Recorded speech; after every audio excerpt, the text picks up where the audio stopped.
नमस्कार शेतकरी बंधूंनो, आज मी मेंढला बुद्रुक येथे श्री दत्तात्रय तुळशीराम भरकड यांच्या शेतावर आलेला आहे। मी मंडळ कृषी अधिकारी अर्धापूर सुनील शिवाजी देवकांबळे, माझ्यासोबत सहाय्यक कृषी अधिकारी श्री सजन यशच आहेत।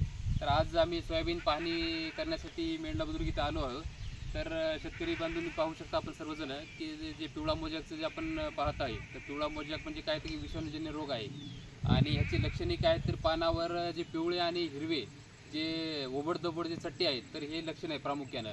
आता ही सोयाबीन शेंग भरण्याच्या अवस्थेमध्ये आहे, तर शेंगा भरताना सुद्धा ह्याची काय होते, शेंगाची वाढ आणि झाडाची वाढ खुंटते, हे सोयाबीन म्हणजे पिवळा मोजकचं प्रामुख्यानं लक्षण आहे।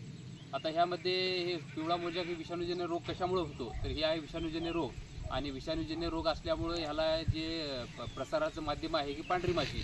तर सुरुवातीच्या अवस्थेत सोयाबीन ज्यावेळेस लहान असते तर त्यावेळेस पांढरी माशीचा अटॅक होते आणि पांढरी माशी एकदा अटॅक झाली की ह्या झाडाहून त्या झाडावर अशाप्रमाणे झाडाची संख्या वाढत राहते। तर हे कंट्रोल करण्यासाठी आपलं काय केलं पाहिजे की जे नायट्रोजनयुक्त खतं आहेत, तर ह्याचा खताचा वापर थोडासा कमी केला पाहिजे, टाळला पाहिजे, जेणेकरून काय होईल की खताचा वापर वाढला तर काय होते की जे पांढरी माशीचा अटॅक आहे त्या सोयाबीनवर जास्त प्रमाणात दिसेल आणि मग पांढरी माशी वाढली तर हे विषाणूजन्य रोग पसरणार आहे। तर शेतकरी बंधूंनी नायट्रोजनयुक्त खताचा वापर टाळावा। त्यानंतर दुसरं महत्त्वाचं आहे की जे पिवळे आणि निळे चिकट सापळे आहेत, तर हे सुद्धा आपल्या शेतामध्ये हेक्टरी 20 या प्रमाणात लावून जर शेतकऱ्यांनी ठेवली शेतामध्ये, तर पांढरी माशी त्या निळे आणि पिवळे चिकट सापळ्याला चिटकेल, त्याच्यामुळे सुद्धा आपल्याला बऱ्याच प्रमाणात कंट्रोल करता येईल।